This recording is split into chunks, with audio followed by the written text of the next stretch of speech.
Kisah ini dimulai di Prancis, ketika seorang anak laki-laki bernama Yazid masih kecil. Dia adalah anak yatim piatu yang hidup dalam kemiskinan. Meskipun begitu, Yazid kecil memiliki cita-cita yang kuat. Karena sangat miskin, Yazid sering mencuri bahan-bahan kue di supermarket, hanya untuk berlatih memasak di rumah. Tangannya yang kecil dengan hati-hati memasukkan tepung, gula, dan coklat ke dalam saku, tanpa diketahui penjaga toko.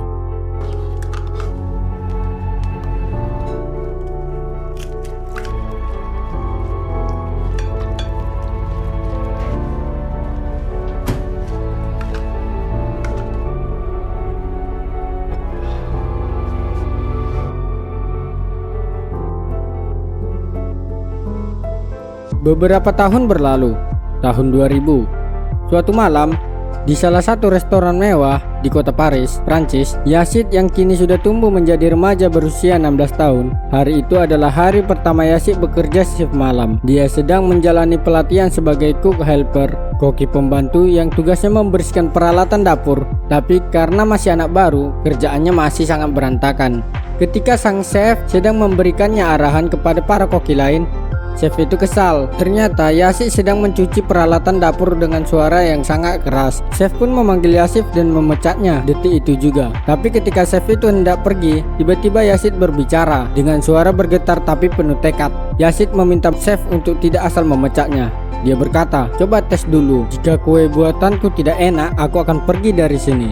Semua koki yang hadir pun terpaku mendengar sikap kurang ajar dari anak baru itu. Namun chef tertarik dalam hati. Dia berpikir, bocah ini punya nyali.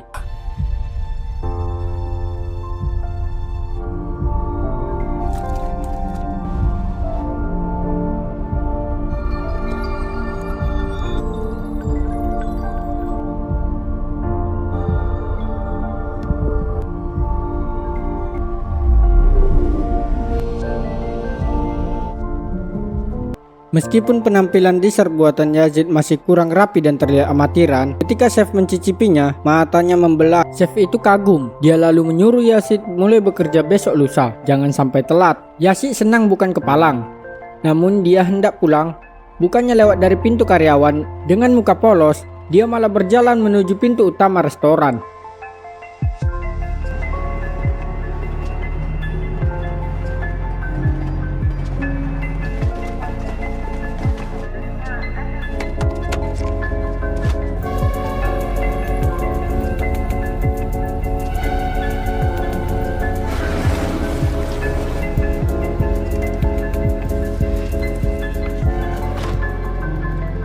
Saat pulang ke panti asuhan, Yazid langsung masuk ke kamarnya. Di sana dia melihat poster idolanya terletak di lantai. Seorang teman sekamarnya karena tidak suka dengan gambarnya.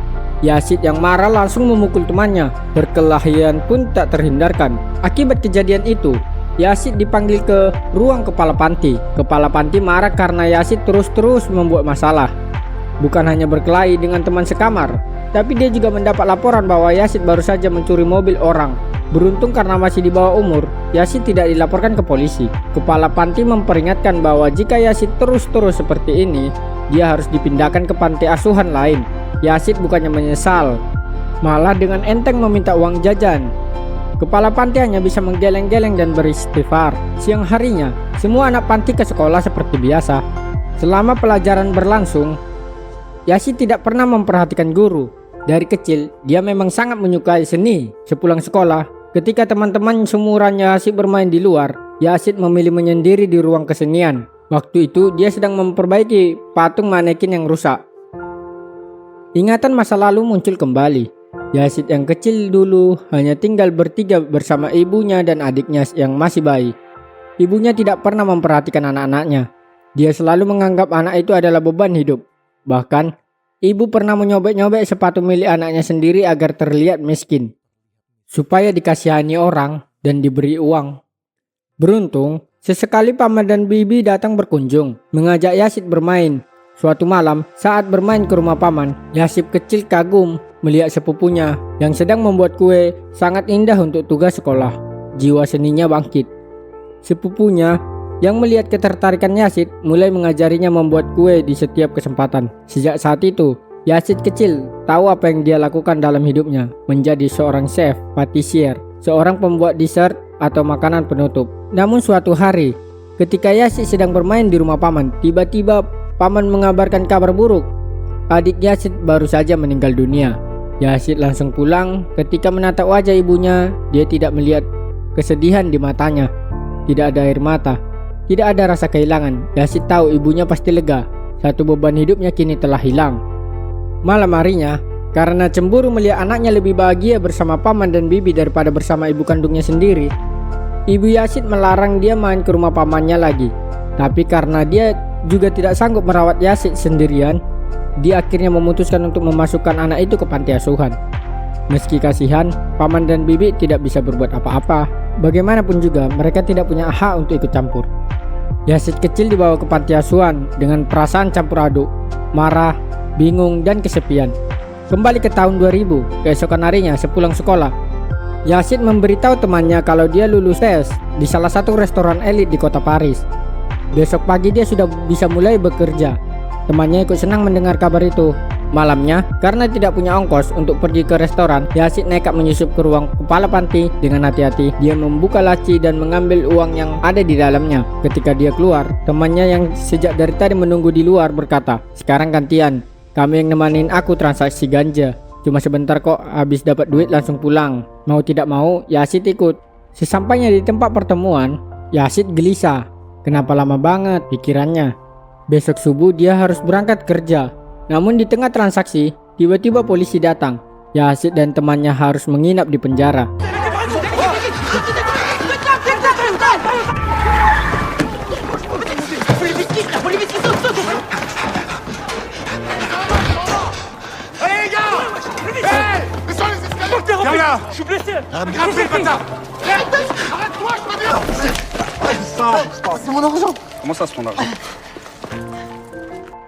Pagi harinya setelah ibunya dipanggil ke kantor polisi, Yazid yang masih di bawah umur akhirnya dibebaskan.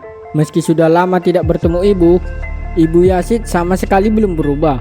Sepanjang perjalanan, dia terus memaki-maki Yazid dengan sebutan anak tidak berguna, anak haram, serta hina-hinaan kasar lainnya. Yazid yang sudah muak dengan semua itu akhirnya berteriak dan berlari meninggalkan ibunya.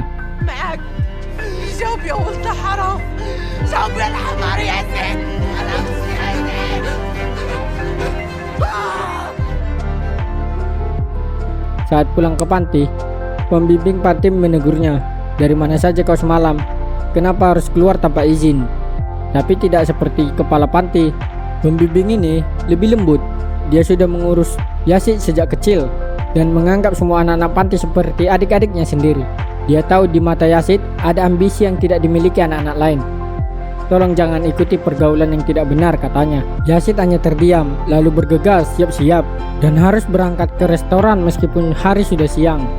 Hari pertama kerja itu, Yazid terlambat. Sesampainya di restoran, chef terlihat dingin. Sekeras apapun Yazid meminta maaf sambil menjelaskan bahwa dia telah menempuh perjalanan sejauh 180 km dari panti asuhan ke restoran ini hanya demi bisa belajar membuat dessert. Chef tetap tidak peduli, "Bukan urusanku," katanya. Yazid lemas. Ketika dia berjalan ingin keluar, tiba-tiba chef memanggilnya kembali. "Kesempatan kedua," kata chef itu. Yazid sangat lega. Dia berjanji tidak akan mengulangi kesalahan yang sama. Sore harinya sepulang ke panti, karena kelelahan Yazid langsung tidur. Di sisi lain, di kantor, terlihat kepala panti sedang berdebat dengan pembimbing. Kepala panti bersikeras memindahkan Yazid ke panti asuhan lain karena anak itu terus membuat masalah. Tapi pembimbing berusaha melindunginya. Walaupun nakal, anak itu punya bakat. Jangan buang masa depannya karena kenakalan remaja. Dengan tegas pembimbing berkata, "Pokoknya kalau Yazid dikeluarkan, maka saya akan keluar juga dari panti ini." Besoknya di restoran, chef mulai mengajari Yazid teknik-teknik membuat dessert. Dia berkata bahwa untuk menciptakan kue yang enak tidak dari rahasia khusus. Kuncinya hanya menggunakan perasaan, ucap chef.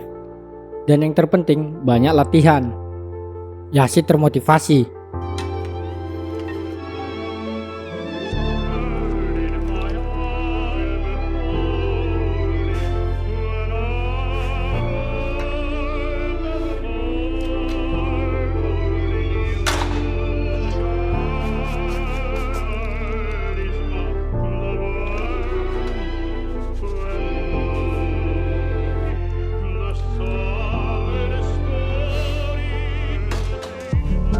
Karena terlalu malam, Yazid akhirnya ketinggalan kereta pulang dan terpaksa tidur di stasiun. Keesokan harinya di panti, saat sedang di kelas, teman Yazid memberitahunya bahwa dia mendengar kabar pembimbing terancam dipecat karena melindungi Yazid. Mendengar itu, Yazid merasa tidak enak. Dia tidak mau orang lain sampai kena masalah gara-gara dia, dan akhirnya memutuskan untuk pergi dari panti asuhan dan meminta paman untuk menjemputnya. Ok? Non mais si tu perds ton boulot à cause de moi, je m'en voudrais. Toi aussi, faudra savoir rebondir. Toi par contre Yazid, t'inquiète pas pour moi. Ça fait partie de nous font grandir. Hein?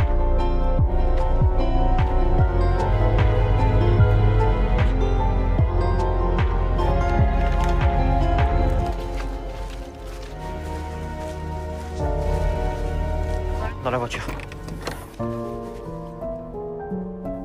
Besoknya di restoran, untuk pertama kalinya Yazid diizinkan membuat dessert pesanan pelanggan. Sebelum memulai, chef menasihatinya, jangan jadi koki biasa, jadilah seorang seniman.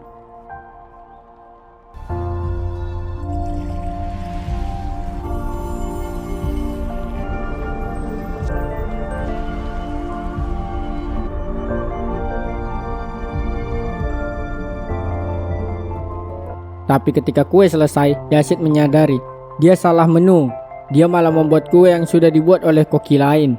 Koki lain yang membuat kue itu terasa kesal. Kenapa tidak dicoba bandingkan dulu kue kami berdua? Mana yang lebih enak, itu yang dikasih ke pelanggan. Ketika dicicipi, ternyata kue buatan Yazid lebih enak. Semua koki memuji anak muda itu. Chef hanya tersenyum bangga. Sepulang kerja, agar tidak merepotkan paman dan bibi bolak-balik numpang tinggal, Yazid memilih tidur di jalan. Hari demi hari berlalu. Yazid terus bekerja dan belajar di restoran sambil bersiap-siap ikut kompetisi coklat tingkat nasional.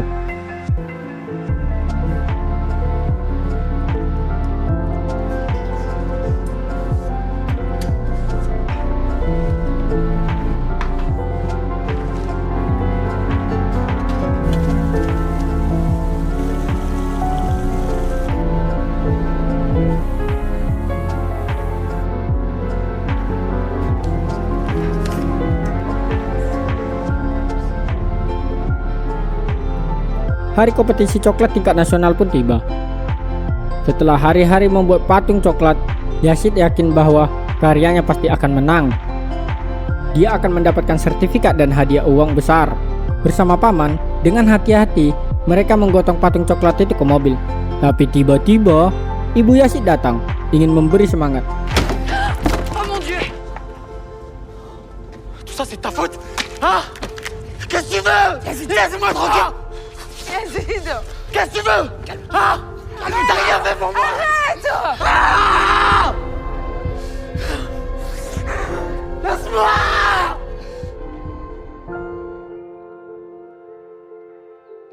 7 tahun berlalu, Yazid kini sudah dewasa.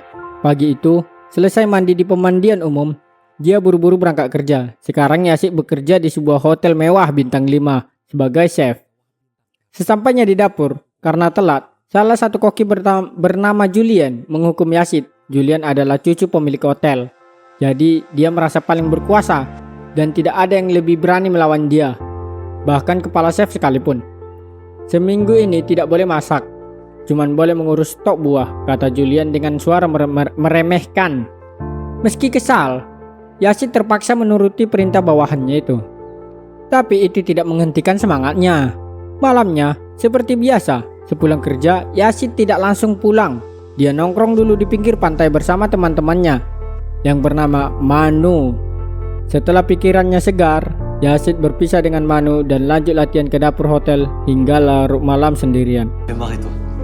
Tu sais Goûte nul de France. Mon gros doigt là. C'est bon, goûte, c'est de la crêpe, vas-y goûte. Oh ah bon, c'est comme ça. J'arrête, attends. Je vais pas le mettre la maille. C'est ça, champion, continue. Du riz. Plus de force, plus de nerfs, là, t'es en train de me relâcher. Dans un panache. Allez, champion. Tac, tac, tac, tac, tac, tac, tac, tac. Tranquille, tranquille, tranquille. Merci, t'as mis quoi? Oh le bâtard. Keesokan harinya, Mendadak ada tamu yang mengembalikan makanannya karena tidak enak. Ternyata tamu itu adalah seorang penting bernama Butcher, seorang kritikus makanan terkenal yang biasa menilai-nilai restoran terbaik di Prancis.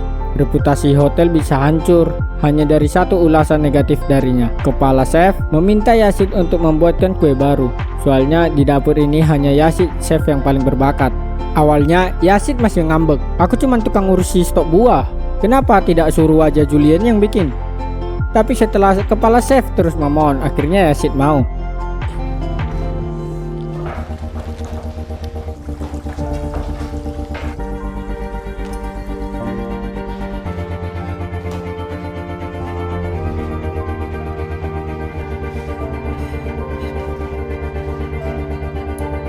Merci. Go ahead.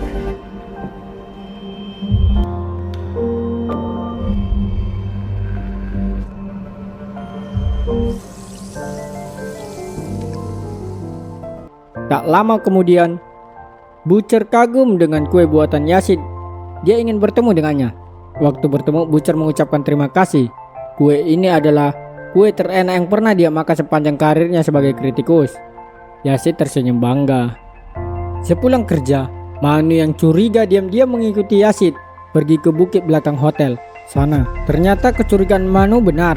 Selama ini dia penasaran kenapa sahabatnya itu tidak langsung pulang ke rumah. Karena ketahuan, Yazid terpaksa jujur. Sudah bertahun-tahun ini, dia selalu tidur di jalanan. Dia tidak mau pulang ke rumah ibunya dan tidak ingin merepotkan siapapun, termasuk Manu. Dia lebih baik menghemat uang sewa kos untuk ditabung mengikuti kejuaraan dessert dunia. Manu yang mendengar cerita itu tidak marah. Dia malah menyemangati. Di sini juga enak kok. Bisa lihat indahnya bintang-bintang di langit. Mereka pun duduk bersama menikmati suasana malam. Dua sahabat yang saling mengerti tanpa banyak kata.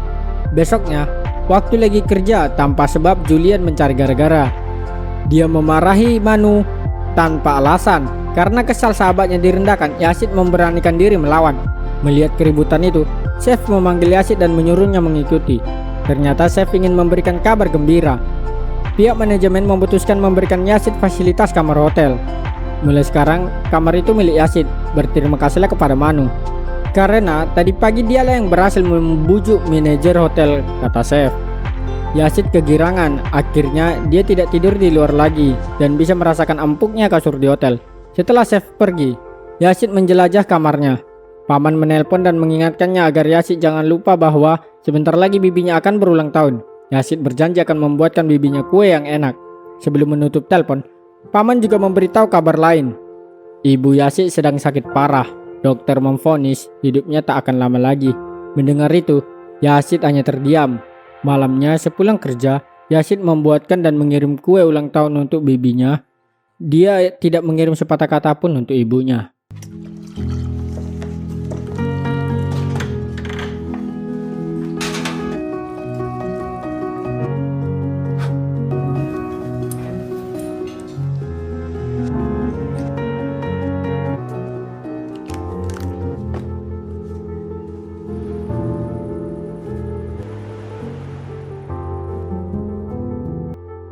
Keesokan harinya, eksekutif chef datang memeriksa kondisi dapur. Awalnya semua terlihat sempurna, bersih, rapi, rasa kue juga pas.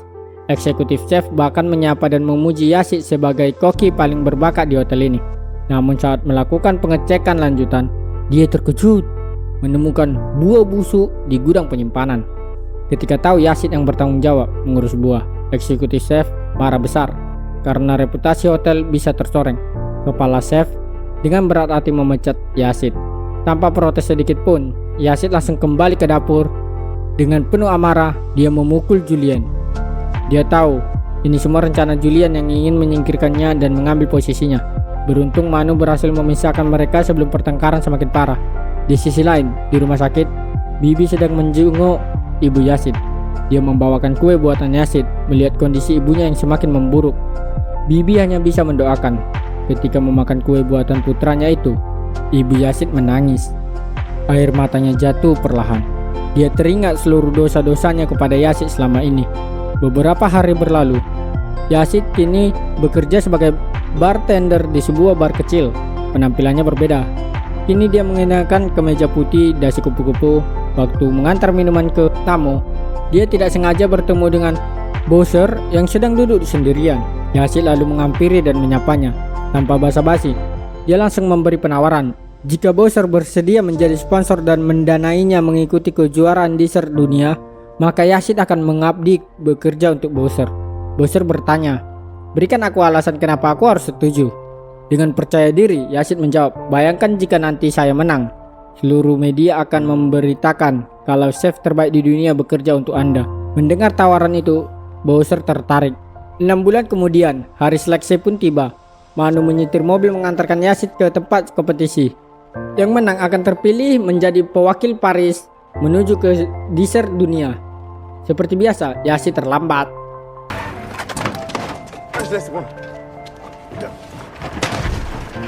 Pardon, madame, pardon.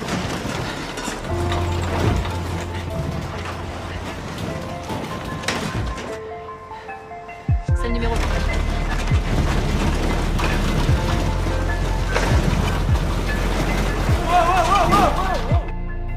Sesampainya di panggung, dia terkejut melihat Julian juga ada di sana. Dia adalah salah satu saingan Yashid. Ketika semua siap, seleksi pun dimulai.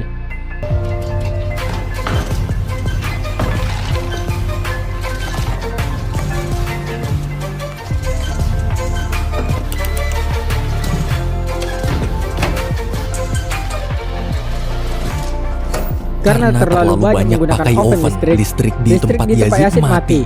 Yashid yang panik buru-buru melapor ke panitia. Waktu terus berjalan. Beruntung tak lama kemudian listrik kembali menyala. Sebelum melanjutkan, Yashid teringat ucapan chefnya dulu. Jangan jadi koki biasa, jangan tapi jadi jadilah koki, seorang seniman. tapi jadilah Kata-kata itu memberinya seniman. kekuatan.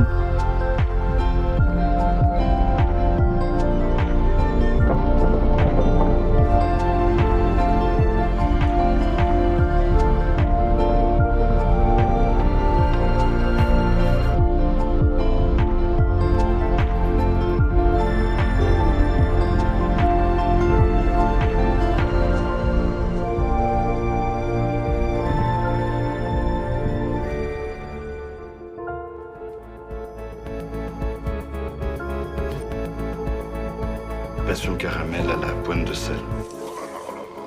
Le jury vous a sélectionné pour représenter la France.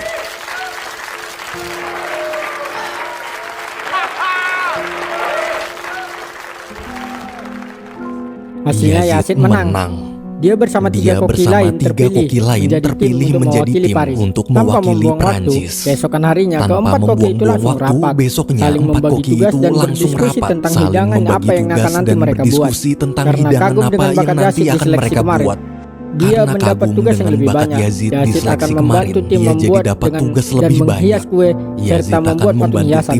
Setelah diskusi panjang, mereka sepakat patung hiasan nanti adalah patung burung elang, simbol kekuatan dan kebebasan. Hari demi hari, Yashid terus berlatih. Bibi juga selalu menelpon, memberi kabar terbaru tentang kondisi penyakit ibunya yang semakin memburuk.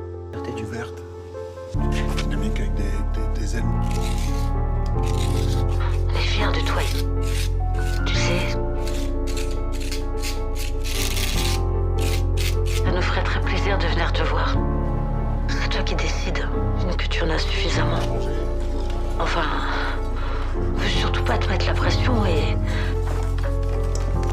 tu es un exemple. Tu as été un battant dans ta vie.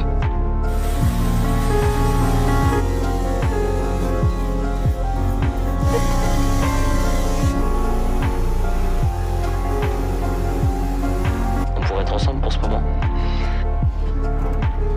Oui, t'as dit, je suis là. Et on pense tous à toi.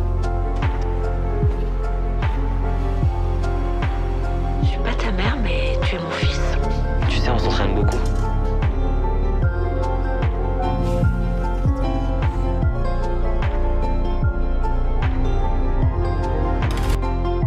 Hari kejuaraan dessert dunia pun tiba.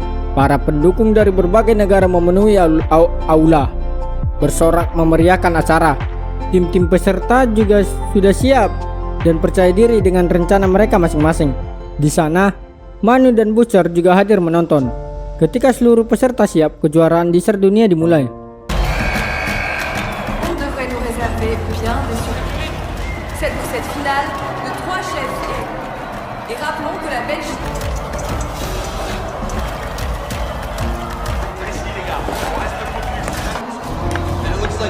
Tout sur Grim. Séance pour les équipes. Di tengah-tengah hingar-bingar kompetisi, di sisi lain dari rumah sakit, dokter memberitahu paman dan bibi bahwa Ibu Yazid telah meninggal dunia. Ibu Yazid telah meninggal dunia. Di aula kompetisi, setelah membuat hidangan pembuka dan menyajikan ke dewan juri, para koki lain melanjutkan dengan membuat dessert atau hidangan penutup. Sementara itu Yazid mulai memahat balok es untuk patung hiasan. Allez, Yazid. Allez.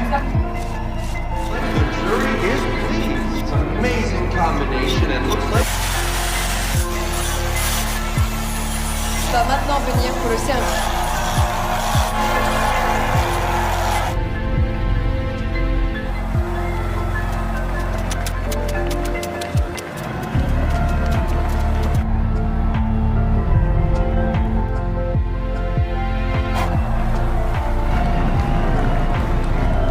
Patung es berbentuk burung elang hampir selesai, tapi kemudian hati dan pikirannya terasa sunyi waktu menatap ke arah penonton.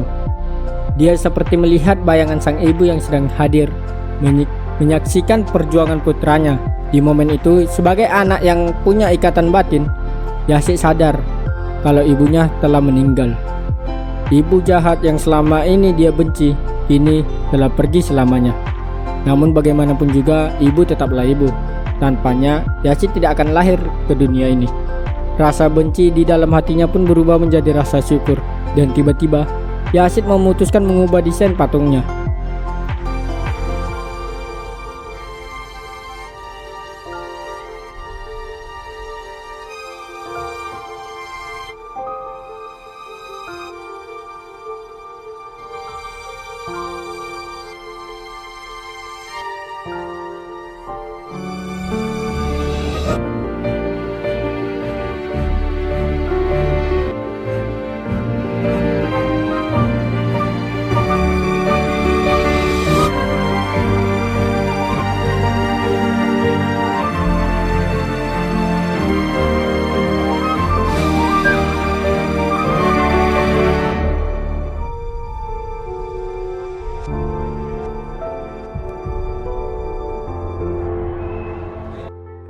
Ketika patung es Yazid jadi, semua orang kagum dan terharu. Para koki pun langsung menata hidangan penutup, lalu menyajikan ke dewan juri hidangan dessert. Tim Prancis itu terlihat sangat indah dengan dihiasi karya patung es berbentuk seorang ibu bersayap malaikat. Tak lama kemudian, semua koki berkumpul mendengarkan pengumuman hasil keputusan. Hasilnya, juara pertama dimenangkan oleh tim Belgia, juara kedua dimenangkan oleh tim Jepang, juara ketiga pemenang kejuaraan dessert dunia adalah Prancis. Yazid tidak menang sebagai juara utama, tapi dia menang dalam hal yang penting. Dia telah menciptakan karya seni yang lahir dari hati yang telah berdamai dengan masa lalunya.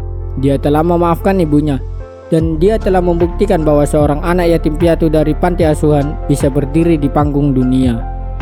Film ini mengajarkan kita bahwa perjalanan seorang anak tidak pernah mudah. Terkadang, orang yang seharusnya paling mencintai kita justru melukai kita paling dalam.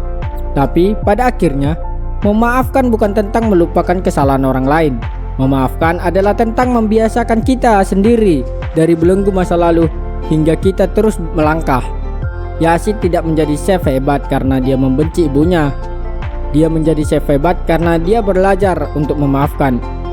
Dan dari sanalah lahir karya seni terindah dalam hidupnya. Oke, terima kasih telah menyaksikan channel Cerita Guru. Bila ada salah kata atau salah kalimat ucapan yang berbelit-belit atau yang bagaimana begitu kan, saya mohon maaf, karena kita juga sama-sama manusia, pasti memiliki kesalahan, yang justru kesalahan lah pokoknya. Terima kasih, jangan lupa ikuti terus channel kami. Semoga kalian terhibur dengan apa yang saya sampaikan. See you next time guys.